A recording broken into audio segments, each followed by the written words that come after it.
Салам алейкум, хурматлы милләттәштәр, һаумыгыз, достар. Здравствуйте, уважаемые подписчики моего канала.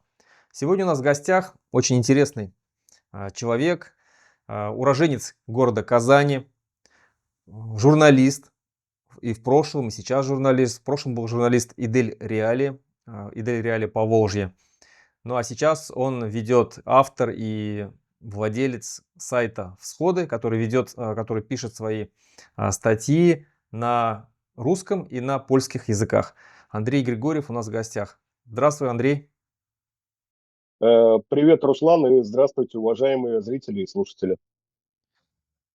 Андрей, сразу вот к тебе хочу, ну, как можно сказать, земляк с соседних республик. И, ну, практически у нас очень схожая была обстановка, и сейчас обстановка, как в Башкортостане, так и в Татарстане. И ты очень прекрасно знаешь всю эту обстановку.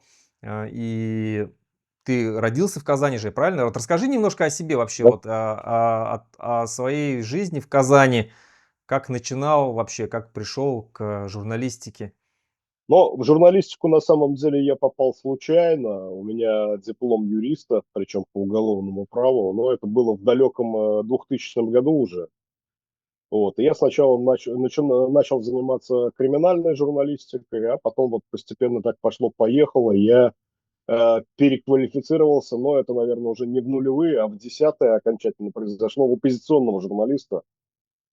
У меня уже был опыт такой вот с относительной независимости, когда я мог себе позволить писать смелые вещи. Это когда я стал сначала редактором «Московский комсомолец» по Волжье, а потом и взял эту франшизу. Как я уже как владелец, ну, вернее, как пользователь франшизы, я там сколько, 1,5 года, грубо говоря, выпускал эту газету самостоятельно, еще на бумаге. И, собственно, почему я потом в результате попал на Радио Свобода, на проект Дель Реале, который запускался в 2016 году, потому что, с одной стороны, франшизодатели из Москвы, они договорились с местными олигархами, газету у нас просто перекупили. Ну, я так представляю, что, грубо говоря, привезли 2 чемодана денег в Москву и сказали, вот этого нам не надо. Мы найдем человека, который будет издавать «Московский комсомолец» в Поволжье. Мы выходили на 2 региона, на Татарстан и на Самарскую область. Вот, и вопрос был решен. Со мной распрощались.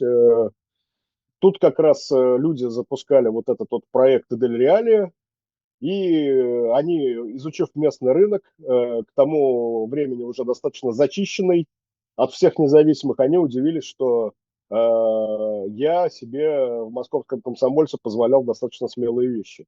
И меня пригласили вот в проект Дель Реале, где я и работал, получается, кажется, 9 лет, да, и в марте прошлого года, к сожалению, когда Трамп запустил вот эти все процессы, начал обрезать финансирование, нас просто всех уволили.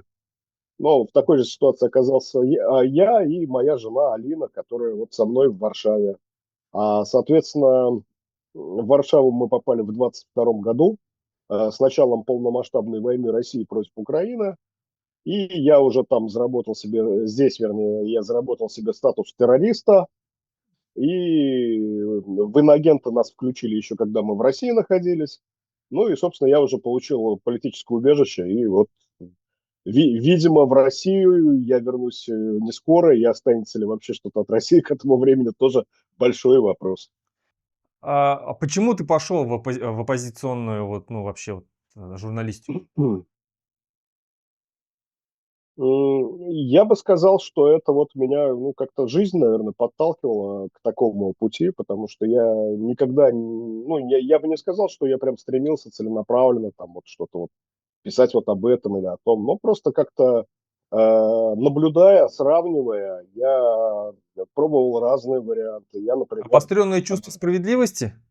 ну, как бы, ну, может справедливость, а может быть обостренное чувство фальши, а вот от большого начальства, что республиканского, что московского, всероссийского начальства, я всегда чувствовал эту фальшь в том числе.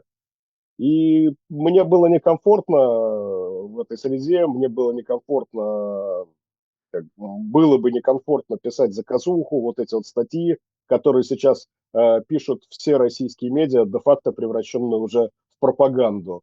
И как-то вот, ну, я просто хотел делать всегда то, что мне было комфортно, а комфортнее было писать правду и рассказывать о том, как ситуация есть на самом деле. Я на самом деле пробовал сдружиться, вот когда он только был создан, как он там называется, Общественный Российский фронт, вот это, там, Общероссийский народный фронт, ОНФ, да, ну, то ОНФ. есть я, я думал, ну, может быть, вот сейчас вот у власти в руках появился такой хороший, эффектный инструмент, где власти будут рассказывать о том, что действительно происходит на местах, и это попробует, ну, поможет построить как-то в России какое-то гармоничное общество.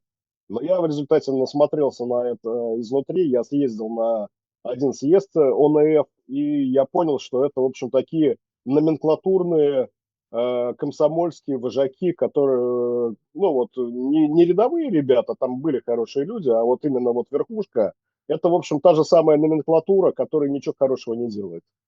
Они просто вот держатся за свое место под солнцем, а другим раздают указания. А все остальные это карахалык, можно сказать. Мгм. Смотри, Андрей, ты в Мгм. Казани, но Татарстан это все-таки такой специфический, наверное, специфический регион, национальная республика, у которого у вас есть свой менталитет достаточно сильный, у которого ну, татары вообще сами по себе очень известный в России народ со своей богатой культурой, историей, в том числе и с богатым своим национальным движением. Ты встречался, как-то пересекался с представителями татарского национального движения? Участвовал ли ты, ну, как журналист, как обозреватель вот каких-то их акциях? И что ты можешь сказать вообще о татарском национальном движении? Насколько оно в тот момент, когда ты там был, было серьезное и влияло там на власть или на общество татарское? Ты знаешь, оно было, наверное, серьезным в 90-е и отчасти в нулевые годы, когда еще э, не забрала Москва у Татарстана остатки суверенитета. Мы же помним, что, например, в Первую российско-чеченскую войну общественность настолько сильно давила на Шаймиева, что даже он там делал заявление, а депутаты Госсовета Татарстана или Верховный Совет он тогда назывался, ну, не помню, но в любом случае даже там такие голоса раздавались, что всех срочников, всех солдат-срочников вывести из Чечни, не позволять им ехать туда, если это татарстанские ребята. А вот когда я видел уже, наблюдал за этими процессами вплотную в 10-е и вот в 20-е годы, то, к сожалению, татарское национальное движение представляло собой печальное зрелище. То есть, с одной стороны, например, в день рождения Тукая я действительно видел, что на улице, центральной улице в Казани выходит много молодых мотивированных ребят, которые действительно любят татарский язык, татарскую культуру. Они экспериментируют с жанрами, они дают какое-то новое видение, они наполняют язык, татарскую культуру, они наполняют новыми смыслами, да. То есть там, например, на концертах играли и металл, и рок, и джаз, альтернативную музыку, и пели именно на татарском при этом, да. Но эти ребята, они интересовались вот этой культурной составляющей. А если брать политические акции, вот, например, Хатер Кане, когда речь шла действительно о взятии войсками Грозного Казанского ханства, и этот день для татарской нации это день траура еще и по той причине, потому что в этот день, в эти дни татары решились де-факто своей государственности.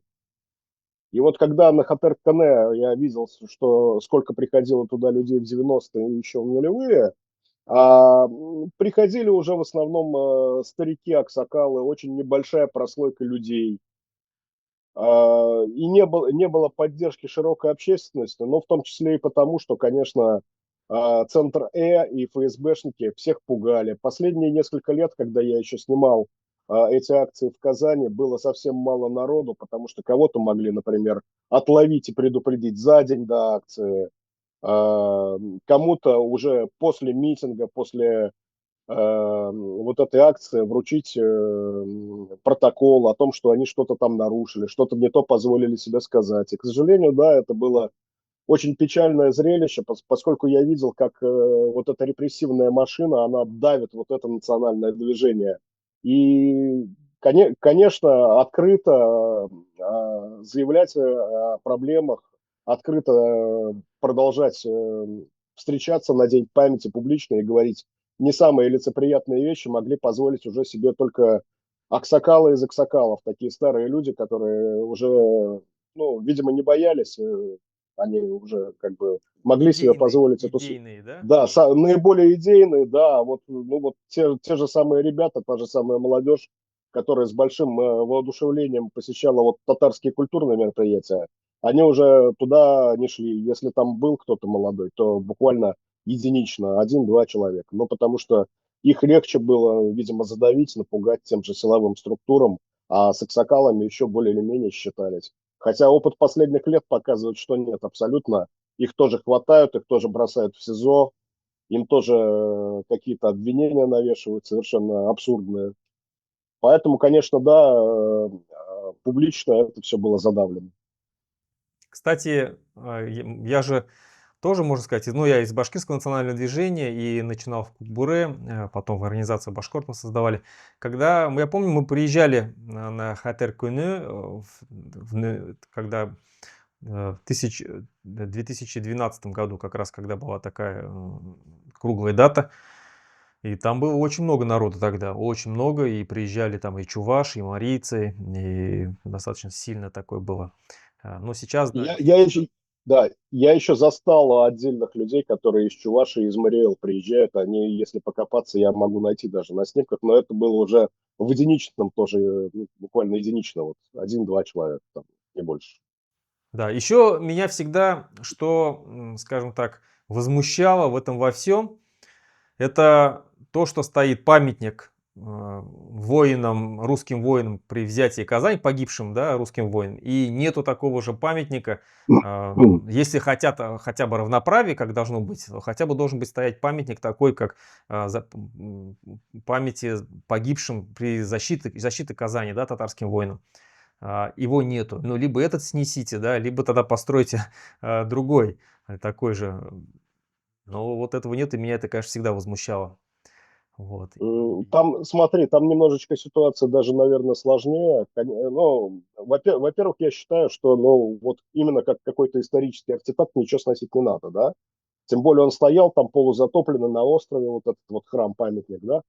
Но я увидел, да, что действительно идея общественности сделать другой памятник, посвященный именно защитникам павшей Казани, они терпят крах. Даже если они возникают, их все равно задвигают куда-то в дальний ящик и не дают им хода. А последнее время, но это я уже наблюдал отсюда, из Варшавы, я увидел, что татарстанские первые лица, в том числе и глава Татарстана Рустам Минниханов и, кажется, мэр Казани Ильсур Метшин. Но, в общем, вот эта вся номенклатура, весь бомонд, они ходят уже к храму памятникову вот павшим воинам Ивана Грозного на Казанке. Тем более там уже дорожку, насколько я помню, сделали, отсыпали прям, что он как бы был на острове, получается, а сейчас туда уже можно пройти. Они туда ходят и, в общем, обсуждают проект того, как это все будет реставрироваться. При полном забвении другой страны. То есть Москва вот и тут прогнула. Понятно, что это вот прежде всего трактуется, конечно, как политический жест, и Москва и тут тоже прогнула, заставляет вот эту местную номенклатуру суетиться и, по крайней мере, демонстрировать, что они вот пытаются этот проект как-то оживить при полном, подчеркну, забвении вот другой стороны идеи поставить памятник именно защитникам павшей Казани. А вот такой вопрос. Ты как человек, который непосредственно наблюдал за всем оппозиционным движением, в том числе и за татарским национальным движением, но я уверен, что ты, наверное, интересовался и событиями, которые происходили в соседних республиках, ну, в том числе и в республике Башкортостан.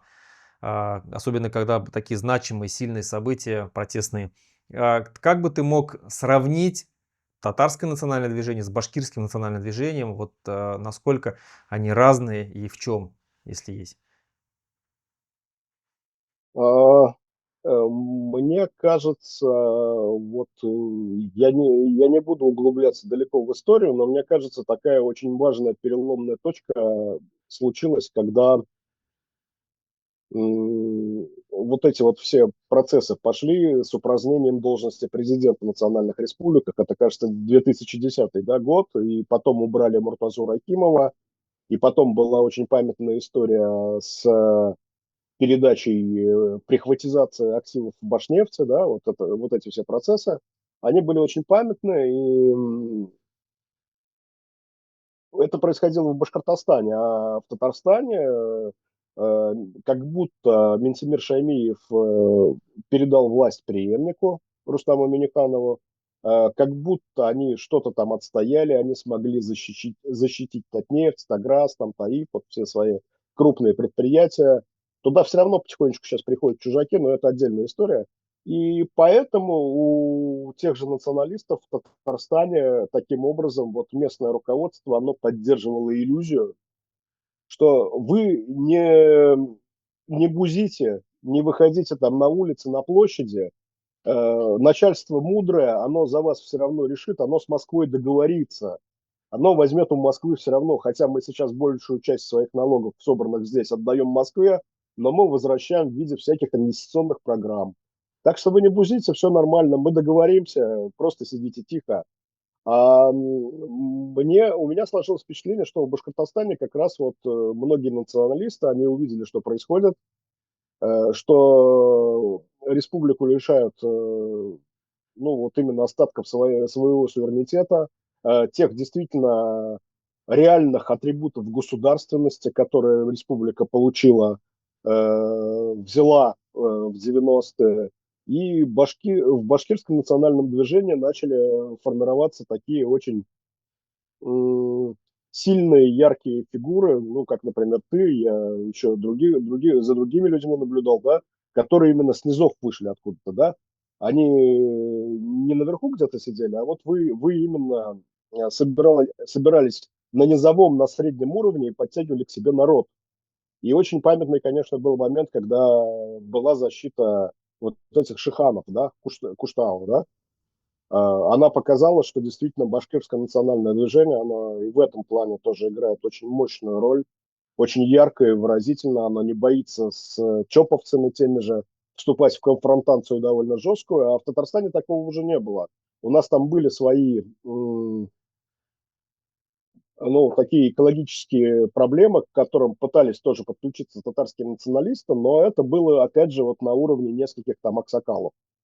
К сожалению, в целом картина была такая, что в Башкортостане, так скажем, вот националисты пришли после того, как они увидели, что у республики забирают остатки государственности, вы как-то, видимо, смогли, это вас мобилизовало достаточно сильно и дало вам такую спортивную злость. А в Татарстане большая прослойка националистов, как мне кажется, она все-таки сидела и продолжала надеяться на начальство, на то, что республиканское начальство все разрулит, перехитрит Москву, как-то с ней договориться. Но вот последние несколько лет, мне кажется, уже ярко показали, что, конечно, на начальство надеяться нельзя. Это тоже номенклатура, которая все равно выполняет указки метрополии, и надеяться можно только на себя, и можно строить какие-то горизонтальные связи и уже возглавлять национальное движение на низовом, на среднем уровне, а не надеяться, что кто-то сверху придет и сделает все за тебя. Вот такое у меня впечатление от этого, если Да, сравнивать. спасибо, Андрей. Тогда перейдем к нашему. В наше Мгм. время ты, я смотрю, вот тоже как бы как переехал, уехал из России. И тоже, ну, как сперва, как освещал, мы с тобой познакомились, я помню, на форуме «Свободной России».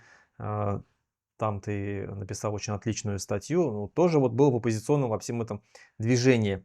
А, Но вот ты по национальности русский, правильно? Да, да. Да. У нас есть достаточно ну, такая большая, широкая прослойка российской, русской, либеральной оппозиции. Я его называю, конечно, псевдолиберальной. А почему ты не с ними? Объясни. Но это сложный момент. Но, во-первых, я действительно вижу, что идея права нации на самоопределение и про равенство всех народов, она ими не поддерживается. То есть они говорят, да, вы будете с нами, мы даже вам отсыпем чуть больше прав, чем сейчас есть при Путине у вас, но глобально ничего не поменяется. Принципиальная схема останется той же самой. Наоборот, я-то верю в эту идею, что каждая нация, каждый народ, он может, в том числе и народ, который, может быть, не образует самостоятельную нацию, да, но он имеет свою ярко выраженную региональную идентичность, он вправе бороться за свою самостоятельность и вправе снизу диктовать условия власти и сам вправе решать, как ему жить. У этих замечательных людей, для них разные ярлыки придумывают в последнее время. Я не вижу одного удачного, но вот их хорошие русские называют в шутку, да, московская имперская оппозиция, москвоцентричная оппозиция, да, а у этих людей я этого не вижу. Они тоже ведь, они на самом деле в большинстве своем отпрыски советской номенклатуры. И они привыкли все вопросы решать по-имперски. Они смотрят, вот мы в Москве сидим, мы между собой договариваемся, мы все такие прекрасные. А как там темный народ будет жить на земле, мы ему сверху сами правила спустим. Мы обо всем договоримся с Западом, договоримся между собой, а вот народ будет все равно под нашу дудочку плясать. И мне, конечно, очень сильно все это претило, тем более я увидел, что в политической миграции за последние несколько лет эти люди совершенно раскрылись уже. То есть если все-таки, когда они были внутри России, была какая-то видимость конкуренции с режимом, с Путиным, они вынуждены были более критично и ответственно относиться к тому, что они говорят и делают, то в политэмиграции они совершенно расслабились. Да, они для Запада играют определенную роль такой вот российской оппозиции, таких страдальцев, но ведут совершенно себя отвратительно по отношению к широкой российской оппозиции, а уж про представителей национальных, регионалистских движений я не говорю. Позволяют себе, вот как Владимир Карамурза-младший, какие-то совершенно байки тиражировать о том, что якобы не русским народам проще убивать украинцев. И именно поэтому их в таком количестве Кремль вербует на войну. Да, с оговорочкой такой мерзкой, что вот смотрите, это не я сам утверждаю, а мне просто люди, осведомленные об этом, сказали. Но мы же прекрасно понимаем, как это работает. Когда Карамурза это сказал год назад во французском сенате, понятно, что в сухом остатке у всех слушателей должно было остаться, что не русским народам России проще убивать украинцев. И таких моментов на самом деле я периодически пишу критические колонки после наблюдения за вот этой вот федеральной имперской оппозицией. И я вот свою желчь против них в этих колонках изливаю. Ну, по-моему, все очевидно, на чьей я стороне сегодня должен быть. И я еще исхожу из того, что ведь эти люди, они полностью проиграли свою войну к Путину. Даже когда они пытались как-то сопротивляться, а сейчас уже не пытаются, да, ну, надо честно сказать, вот мы проиграли, но вот есть еще такая идея, такие люди, они сейчас набирают силу, набирают их движения, их идеи набирают распространение, обороты. И, может быть, стоит отойти в сторону как-то, либо с ними попытаться объединиться, либо, наоборот, им не мешать и дать им попробовать реализовать свои идеи о том, как должно быть устроено уже не российское, а построссийское пространство. Но этого не происходит. Они хотят по-прежнему взять реванш. Они хотят по-прежнему как-то передоговориться, прийти к власти. И, собственно, как мы видим, они виновным за все очень часто назначают одного Путина и его ближайшее окружение. Мол, вот сейчас вот Путин куда-то исчезнет, и мы придем, все отмотаем назад до условного благополучного 2019 года, ну и в целом все будет как раньше, помиримся с Европой, снова будем нефть и газ гнать в Европу. Ну, жалкое зрелище, на мой взгляд, и, конечно, я поддерживаю тех, кто продвигает более революционные, более смелые, может даже в какой-то степени маргинальные по нынешним меркам идеи, но я вижу, как эти маргинальные идеи сначала вот в виде зернышка куда-то оно попало, и потом начинают потихонечку они прорастать, давать всходы. И мне нравятся эти всходы. Мне нравится, что уже вас, например, невозможно игнорировать. что регионалисты и представители национальных движений, они все равно слышны, приходится с вами считаться. Вот как, например, тебя вчера в эфир пригласил Александр Плющев, да? Он Да-да. старался игнорировать, но тем не менее, поскольку он человек публичный, и поскольку он открытый для дискуссии, и комментарии у него еще не закрыты, да, и я там, Катерина Марголис еще не забанены, да, он увидел, что мы пишем и что нас поддерживают, там лайки, да, и он подумал, блин, ну надо все-таки, да, то есть какое-то рациональное зерно в этом есть, и надо с этим считаться. То есть как так или иначе вашу повестку нельзя игнорировать, и я рад, что я тоже вот разделяю ваши идеи, и я, собственно говоря, «Всхода» как раз создавал с этой целью, чтобы писать в том числе о регионализме, о национализме, и очень замечательно, что я вот как раз ознакомился на этой неделе, дочитал твою книгу, и вот с пылу с жару вчера выдал рецензию на эту книгу у себя на «Всходах». Андрей, а вот хотел спросить, ты человек, который, вот, как говоришь, сам крутился в оппозиционной среде, и, ну, в Татарстане, и писал об этом. А тогда, когда, ну, получается, ты, ну, самая твоя активная деятельность совпадала именно с, наверное, восхождением, можно так, наверное, назвать, Алексея Навального. И вообще, когда он создал свою партию, начал создавать партию, когда начал открывать штабы, мы знаем, что он и штаб открывал в Казани, штаб ФБК, и у нас в Уфе.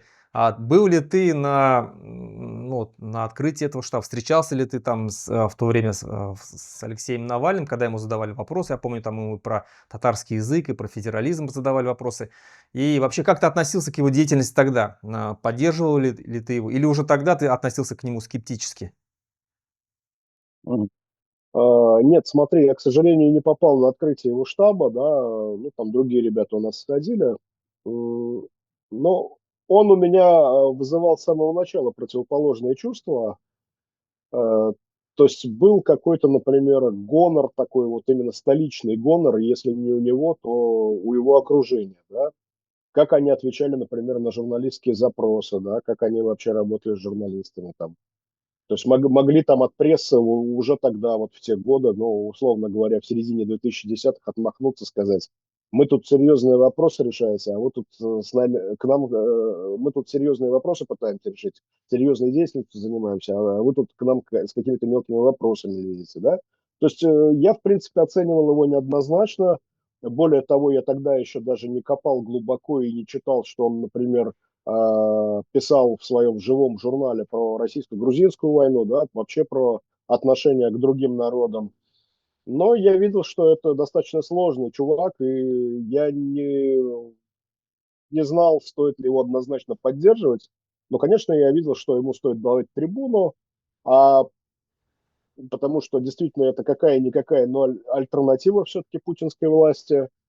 Однозначно я его стал поддерживать, конечно, позже, после вот этой особенно истории с отравлением, и когда он все-таки принял решение вернуться назад в Россию, в Москву, я, ну, хотя нам руководство Радио Свобода тогда, оно, и Реали, оно тогда предлагало, говорило, что вы можете остаться дома, в принципе, не обязательно все это освещать с места событий, я именно взял фотоаппарат, и пошел снимать фото и видео именно в гущу толпы. Несмотря, конечно же, на риски. И я был всецело тогда на стороне Навального, его сторонников. Я ходил вот на все эти 3 марша, 2 январские и потом еще апрельский был, но он уже там так, там не марш, можно сказать, был, а там, ну, локализовали людей, всех, кто пришел поддержать Навального в одном месте, по сути, в центре Казани. Но это не важно в любом случае. Я считал своим долгом вот поддерживать это движение и об этом рассказывать. Да?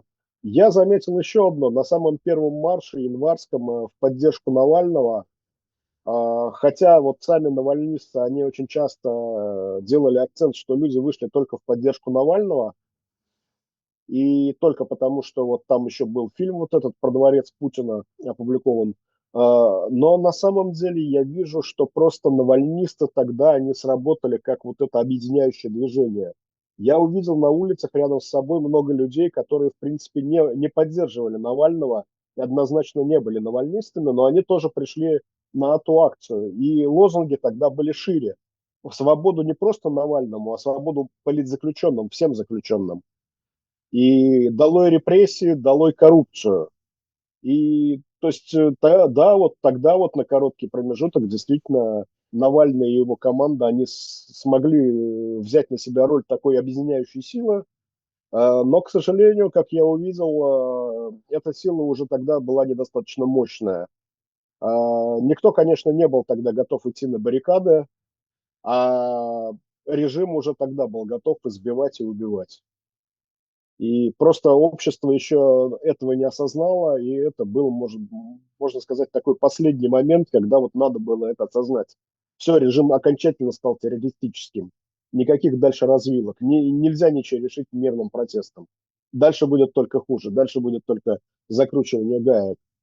И сейчас, постфактум, конечно, я оцениваю, по-прежнему оцениваю Навального как очень сложного человека, особенно в контексте его ранних откровенно шовинистических и нацистских заявлений в отношении других народов.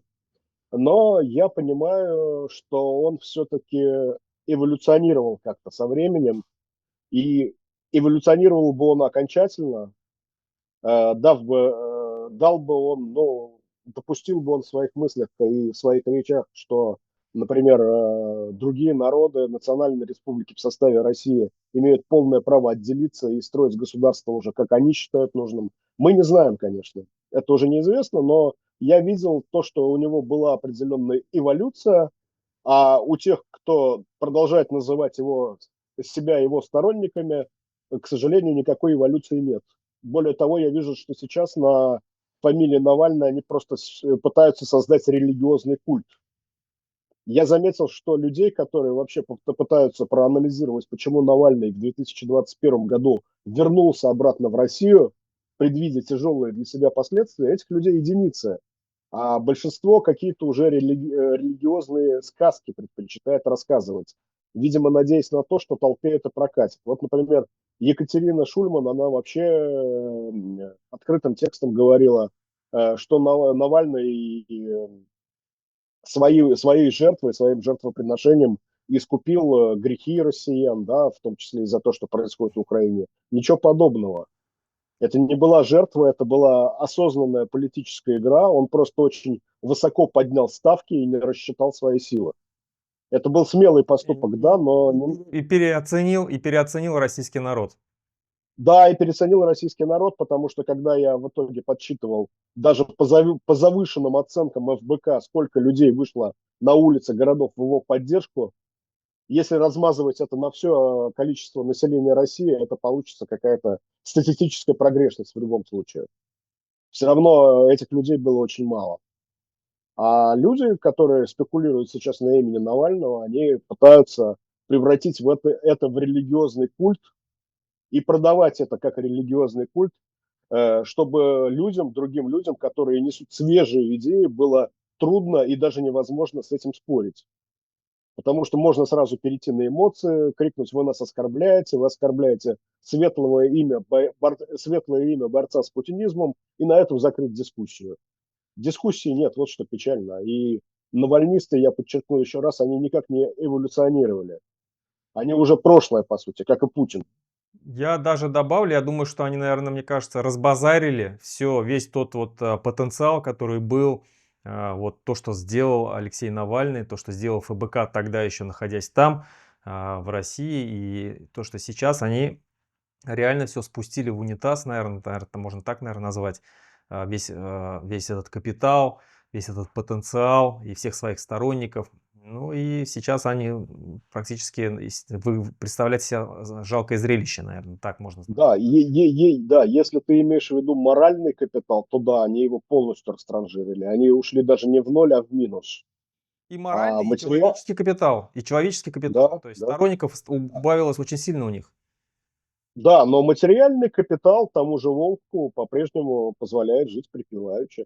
Ну, может быть, И ради это этого они сделали культ Навального. да.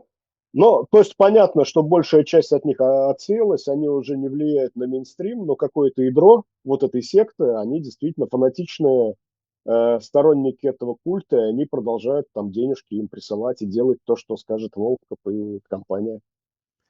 Андрей, вот я тебя часто вижу на различных форумах, на различных конференциях, именно вот деколониальных. Ну, можно назвать, в общем, наверное, такой деколониальным, потому что сегодня, наверное, я бы это слово так не относил бы ко всем. Потому что, ну вот те деколониальные активисты, как Павел Сулянзига, и он тоже деколонизатор, да, можно сказать, деколониальный активист. Но он выступает за то, чтобы Россия осталась целой, единой и неделимой, как бы, чтобы народы там остались и так далее. Вот, в то время как нас называют деколониальными активистами, в то время как мы полностью за независимость своих. Но в любом случае, вот ты посещаешь эти форумы и, соответственно, освещаешь все, что там происходит. Ты говоришь, что вот у нас наиболее такая радикальная, свежая, наверное, идея о создании своих отдельных независимых государств. Национальные государства понятно. А вот как ты смотришь на регионалистические вот эти вот движения, которые хотят создать отдельную там Ингерманландию, там четвертую Балтийскую республику, независимую Сибирь и так далее? Я смотрю на это дело полностью положительно, потому что, на мой взгляд, это тоже попытка деколонизация, но попытка деколонизации уже самими русскими. То есть люди уже ищут в себе какую-то особую идентичность. И вот в случае с той же Ингрией, например, с той же Смоленской республикой, с той же Псковской республикой, с республикой Великий Новгород, эта идентичность у них действительно есть. И она была у них отнята империей. И то, что они уже задумываются о том, как вот эту деколонизацию провести в своих, казалось бы, условно русских регионах, потому что на самом деле там идентичность намного сложнее, чем русская, то же самое. Там еще вопрос, чего в той же Псковщине и в Смоленщине, чего там больше, русского или белорусского, например, да? Они вот эту свою идентичность ищут и пытаются восстановить, и они пытаются распространить эти идеи, обретя новых сторонников. И это очень хорошо, потому что я вообще считаю, что ну, условно говоря, пусть даже что-то вот какое-то государство, правопреемник, там, условно говоря, Россия останется, но даже правопреемник неправильно говорить, потому что ничего правового там уже нет. Ну, какой-то преемник России останется, как ядро, да, вокруг Москвы, допустим, да. Но в любом случае, чтобы что-то это сохранилось, самой правильной было бы идеей все это сначала распустить. А вот как уже потом государство между собой вот эти новые, ну, распустить просто по количеству субъектов Российской Федерации. Кроме, естественно, тех новых территорий, которые были оккупированы вот у Украины тоже. Да, это сразу уходит. Вот. А понятно, что это возвращается просто в состав Украины, это даже не обсуждается.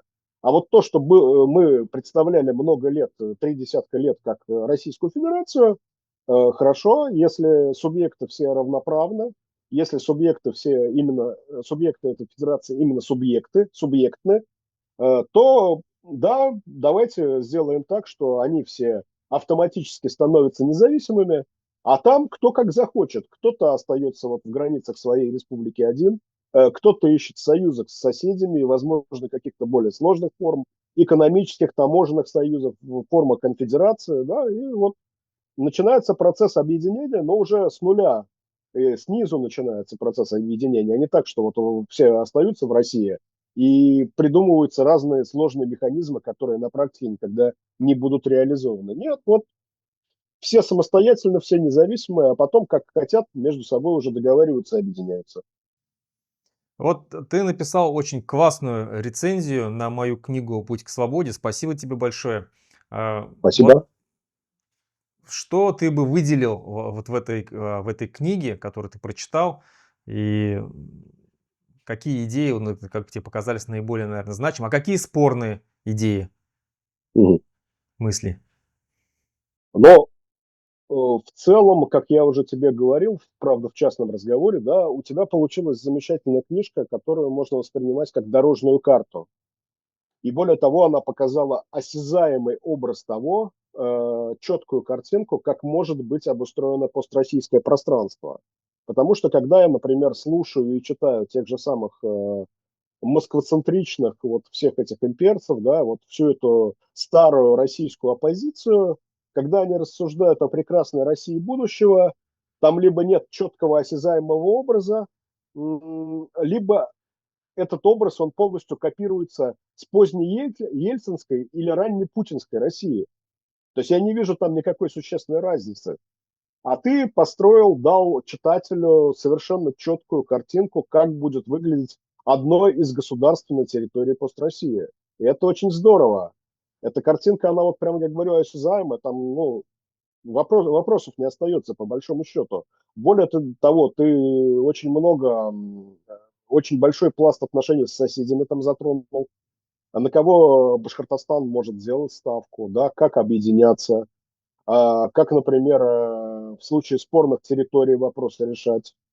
Это все очень здорово. Это еще, мне кажется, такого большого фундаментального труда на вот конкретном материале, на материале того, что, надеюсь, в ближайшем будущем станет пост России, по-моему, еще ни у кого не было. А вот идея там по поводу русского создания, отдельно там есть целая глава, посвященная там русскому Да, государству. да, да, да, да. Вот И, как ты на это смотришь? Потому что некоторые говорят, что вообще не должно быть никакого русского государства. Я лично считаю, что ну, русские они есть, и со своей культурой, языком, традицией, историей, какая бы она ни была, эта история. И в любом случае у них должно быть свое отдельное государство, где они бы реализовали свое право ну, на самоопределение и так далее. и идея русского государства – это абсолютно замечательная и правильная идея, да, потому что действительно мы русские, мы есть, да. Другое дело, что сейчас вот русский национализм, русская идея, она в значительной мере замусорена имперскими нарративами. И вот как раз попытка уйти от этих нарративов и привязать все русское к конкретной территории, да, обозначить какие-то разумные границы. Не так, что вот границы России нигде не заканчиваются, а вот именно разумные границы русского государства, сказать, что вот это вот наши вот исконно русские территории, и мы вот в их рамках будем развиваться, жить, и пытаться выстраивать гармоничные отношения к соседям. С соседями. Это, безусловно, здорово, и это давно вопрос назрел. Более того, идеи такие есть. Вот Илья Лазаренко, он, например, вот идею Залесской республики высказывает. Я тоже хочу с ним поговорить и более подробно все это увидеть. Может быть, у него тоже это вот проект вполне осязаемый, да, уже сейчас можно его оценить, как-то пощупать, увидеть, какие там есть достоинства, недостатки. А, Это замечательно, это совершенно правильная идея. У каждой нации должно быть свое собственное государство. Это супер. Другое дело, что я говорю, что среди тех же самых русских регионов есть условно русские регионы, у которых идентичность значительно сложнее, чем просто русская. И такие регионы, то есть не должно быть так, что кто-то, опять же, в Москве скажет, вон смотрите, да, какая Ингерманландия, в Питере же русские большинство, на Смоленщине русские большинство, давайте к нашему русскому государству присоединим, чтобы наше русское государство было побольше. Вот От такого моря и быть не до моря. должно, да. Вот такого быть не должно, безусловно, потому что, да, надо уважать в том числе и региональную идентичность, особенно когда она действительно настолько сложная. Поэтому я и говорю, если самым правильным будет, если Россия действительно в какой-то точке будет распущена до количества субъектов, которые в нее входят, и потом эти субъекты уже между собой будут на абсолютно равных правах решать, кому с кем объединяться, а кому оставаться независимыми. А, Вот. Что бы я еще отметил бы вот в твоей рецензии, что ты ну так ну, очень настороженно и скептически даже немножко отнесся к моим мыслям по поводу авторитаризма, мягкого Да, авторитаризма, и я это обосновал, это почему. Но я хотел бы сейчас выслушать тебя просто и потом уже более, ну, может быть, так немножко еще свою мысль рассказать, почему я так решаю, ну, почему я так решил. Хотя я там, конечно, в книге об этом говорю, но вот хотел бы послушать тебя, почему ты относишься к этому скептически. но смотри, я отчасти затронул этот вопрос в своей рецензии, да, но, на мой взгляд, конечно, мы все мечтаем об очередном Ли Куан Ю, да, и об очередном там южнокорейском чуде, да, понятное дело, Но на практике мы видим, что на территории того же постсоветского пространства воцаряются все-таки авторитарные лидеры, которые лишены принципов и у которых вся суть сводится в результате просто к удержанию власти. Да? И вот этот тонкий момент, когда более мягкий диктатор становится уже жестким, откровенным тираном, его очень легко пропустить, как мне кажется. И если, скажем так, во внешнем контуре Российской Федерации мы видим такую фигуру, как Александр Лукашенко, который вроде бы тоже пришел к власти в независимой Беларуси и поначалу даже воспринимался многими как такой достаточно мягкий диктатор, ну да, с особенностями определенными, да, с авторитарными замашками, но в целом как будто все правильно делает. Очень такой широко был распространен на него взгляд, а потом оказалось, что диктатор-то совсем не мягкий, что по многим репрессиям он даже опережает Россию, и более того, что, в общем-то, он не любит белорусский национализм, белорусскую национальную идею. И большинство на территории Республики Беларусь уже говорит по-русски. И при этом, да, мы видим, что у белорусам все это легче будет восстановить. Почему? Потому что есть большая иммигрантская волна, именно политических иммигрантов, в том числе националистов, в той же Польше. Я ее наблюдаю, да. Есть мощная диаспора, которая в день Икс, условно, когда режим Лукашенко пойдет, может вернуться и снова все это возрождать. Но у других народов, которые, например, находятся внутри Российской Федерации, такой возможности, ну, может и не быть. И нет таких обширных диаспор. Я привожу еще в пример свой родной Татарстан, потому что он мой достаточно хорошо изучен. И, в общем-то, Шаймиев, который был обкомовским функционером, первым секретарем обкома, а потом стал первым президентом Республики Татарстан, он пришел вот как раз как такой мягкий автократ, да, к власти. И у него, действительно, это стоит отметить, у него на первых порах вокруг него была собрана очень мощная команда замечательных профессионалов. Даже если мы берем, ну, есть Казанский государственный университет, и там замечательная юридическая школа.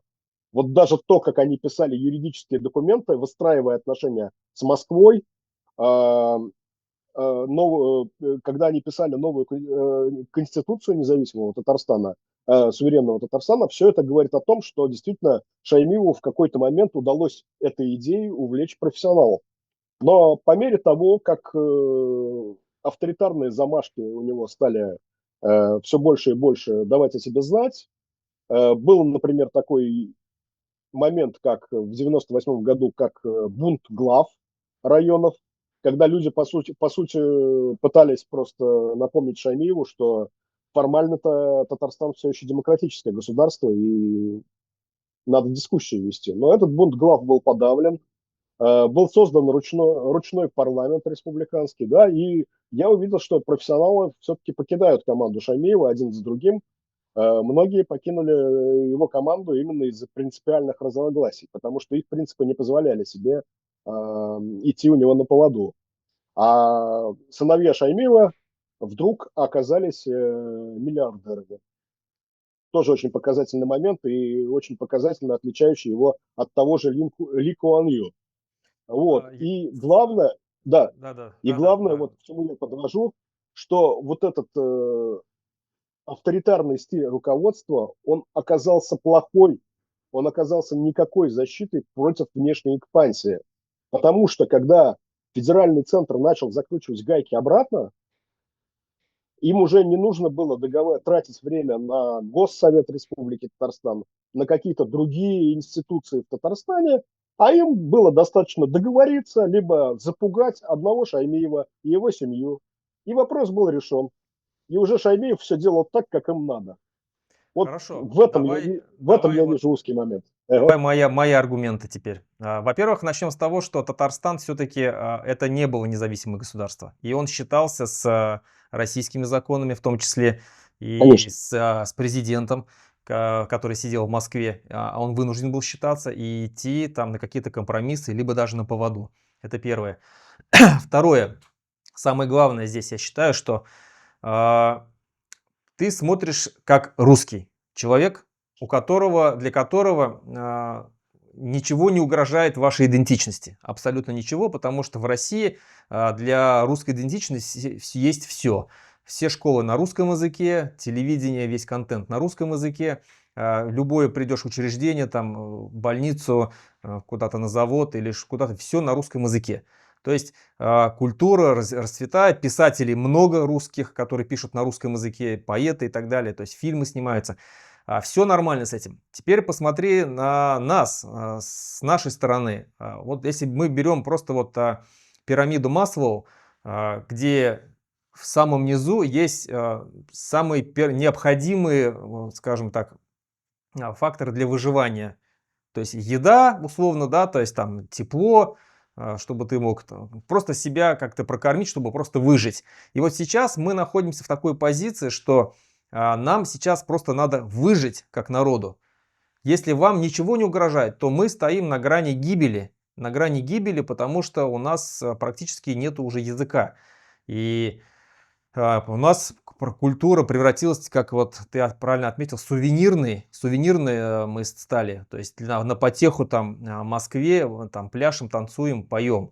Вот, свое ничего не развиваем. Какие-то истории, серьезные наши моменты, нам нельзя, запрещают об этом говорить, да, такие какие-то трагические. И под гнетом вот этой вот ассимиляции, давления, люди превращаются в манкуртов. Все меньше и меньше хороших реальных националистов, все больше манкуртов, все больше приспособленцев. Нация вырождается. И мы стоим вот как раз на краю такого момента, когда там условно через 50 лет мы можем просто пропасть. И для этого нужно что-то делать. А сделать так, и вот я бы не согласился с тем, что как бы, ну, там, Шаймиев ничего не достиг, и как бы Москва смогла через авторитарный режим управлять как бы одним человеком и через него всем Татарстаном. Согласен, как бы, что это так оно и есть, но где есть национальные республики, где, скажем, не было такого авторитарного правления? Ну, пусть, может быть, и было, но не до такой степени. Ну, условно возьмем там Дагестан. Условно возьмем там Бурятию. Я бы не слышал, чтобы вот там в Калмыкии, ладно там, но вот есть национальные республики, где периодически менялись президенты, и там президенты, главы, и никакого там такого авторитаризма не было. Но в каком положении они сейчас находятся? Ну, разве не в худшем положении, чем Татарстан? Намного в худшем положении. Татарстан, по крайней мере, смог, пусть даже через этот мягкий авторитаризм, а потом, возможно, и жесткий на твоих, как ты считаешь. Хотя жесткий авторитаризм там невозможно по определению, потому что никто бы не дал из Москвы проводить жесткий авторитаризм именно национального толка. Вот, там бы сразу бы крики поднялись бы, там русских щемит и так далее. Но Татарстан смог сохранить какие-то активы в своей национальной республике за счет вот этого авторитарного управления. Смог сохранить язык какой-то, школы были татарские, на татарском языке, Академия наук, ну и так далее, и так далее. То есть какой-то запас прочности они сумели создать, который сейчас постепенно тает, конечно, да, даже может быть и не постепенно, очень быстро тает, но он есть. Ну, сравни с Бурятией, сравни с Калмыкией, сравни с Мордовией, сравни с Удмуртией. Но там же вообще ничего нету этого. И это тот запас прочности, который они могли через этот авторитаризм создать тогда еще в 90-х. Сейчас бы дал им какую-то базу. Сейчас этого ничего нету. То же самое касается и в будущем. Когда мы получим независимость, нам нужен будет какой-то нам нужно будет спасать свой народ. Да, мы хотим относиться ко всем народам, проживающим в нашей республике, хорошо, демократически, и все нормально. Но у тех народов, вот у русских, я еще раз говорю, им ничего не угрожает. Их культуре ничего не угрожает, тем более, если создастся отдельное русское государство. У других народов, у всех есть свои национальные государства, где они реализовали свое право на самоопределение. Ну, условно, у башкир нету другого государства, где бы они могли бы защитить на государственном уровне свой язык, свою культуру, свои традиции и так далее. И мы вынуждены будем создавать такие законы, которые бы защищали нас. Я проживаю здесь в Литве, в балтийских странах, но здесь они действительно Ну, Латвия, возьмем Латвию, там очень много русских проживает. И достаточно до сих пор еще очень огромный. Спустя 35 лет Латвия уже давно-давно в Евросоюзе, все границы открыты, там хорошие зарплаты, ну, по сравнению с российскими. И все равно есть недовольные, все равно есть люди, которые хотят там до сих пор о русском мире, там русские танки, чтобы в Риге стояли и так далее. Как с этим бороться? Вот мой аргумент, он не равнозначен твоему аргументу? А, Смотри, я что думаю, да, я с тобой, конечно, согласен, что касается национальной составляющей, но, как я уже говорил, автократ вовсе не обязательно защищает эту самую национальную составляющую, да. Мне кажется, вот даже если, ну, мы понимаем, что нужны будут какие-то кардинальные реформы, да, после часа X. Если вы возьмете власть, нужны будут какие-то кардинальные реформы, чтобы действительно выстроить национальное государство. Но я бы не привязывал это просто к одной конкретной личности, да. Например, если у вас есть такая, ну, условно говоря, боевая единица, как комитет, пускай это будет какое-то коллегиальное правление. А Ну, все-таки естественно. да, а авторитаризм означает, что вот на авансцену выходит, выдвигается одна фигура, а потом эта фигура начинает работать уже в своих интересах, на свой карман. И мой спор именно вот в этом был. Может быть, мы просто не поняли друг друга, но если как-то получится осуществлять, вот именно создать горизонтальную структуру и осуществлять коллегиальное правление, и четко договориться, что вот у нас есть вот эти принципы, вот наш устав, и мы действуем только опираясь на этот устав, воплощая эти принципы в жизнь. Тогда да, но как бы связывать все с одним автократом, мне кажется, вот уже опыт постсоветских государств, и в том числе постсоветских республик, которые остались в России, но которые имели очень большую самостоятельность в 90-е годы, он подтверждает то, что автократы все-таки они в какой-то момент начинают работать на себя и на свою шкуру. А все-таки даже если ты приводишь примеры какие-то не Татарстана, а других национальных республик, когда ну, там была там, сменяемость власти и все такое, да, но все равно не было, так скажем, политических единиц, таких вот горизонтальных структур, все равно это была номенклатура, и все равно там, если мы начнем следить за этим, более внимательно копаться в этом, ну, там менялись одни и те же семьи, можно сказать, да, может, какие-то там кланы просто выталкивали на авансцену свои фигуры, в которых были заинтересованы. Эм, Проводить параллели, ну, например, сравнивать Татарстан с Удмуртией тоже, как бы, мне кажется, не совсем правильно. Там не то чтобы Шаймиеву удалось именно в 90-е скопить этот потенциал, просто проблемы у той же самой Удмуртии начались еще раньше, еще в советские времена, когда там в том числе и нарезали границы вот так, таким образом. Когда была в крупные города Удмуртии полноценная экспансия русских специалистов из других регионов, что называется русификация, да, и в результате удмурский язык, ну, например, он оказался полностью вытеснен в деревню, вытеснен на обочину в Удмуртии. А в Татарстане все-таки, в ТАССР тогда еще было большое ядро именно местных татарских кадров. Просто изначально, к началу 90-х у этих двух наций были разные стартовые позиции, как мне кажется. Это тоже стоит учитывать. Вот такая реплика. Да, согласен. Есть и Мгм. с этой стороны есть как бы правда, и с этой, но еще раз говорю, как бы нам, чтобы выжить, нам нужно и на первый переходной период все-таки жестко проводить свои законы, чтобы просто Мгм. наши национальные государства смогли состояться. Я вот стою на этой позиции. Ну, Но вот я просто как бы даже, наверное, тебя спрашиваю тогда, да, ну, как бы, я не хочу просто давать советы, потому что я тогда превращусь в такого вот очередного москоцентричного либерала, да, который получает другой народ, как ему выстраивать свое государство, да. А я просто хочу спросить, насколько близка тебе вот именно идея коллегиального управления вот на этот переходный период? Как я предложил, например, создается комитет и центральный комитет какой-то в составе этого комитета, который на принципах общего там устава переходного периода осуществляет власть. вполне нормально смотрю. Мало того, у нас комитет сегодняшний, все решается коллегиально, комитет Башкирского национального движения за рубежом, где есть и русские, есть и татары, и ни один серьезный вопрос я не решаю самолично, все решается коллегиально, через обсуждение, через голосование. Я считаю, что действительно должны прийти национально ориентированные патриоты, вне зависимости от национальности. Я указал там даже в своей книге, что президентом может быть и не только башкир, но это может быть и татары, и русские, и чуваши, и любой другой нации, лишь бы он был патриотом, в хорошем понимании патриотом и националистом своей, ну, этой республики, нашей республики. Я так считаю. Андрей, у нас время подходит к концу.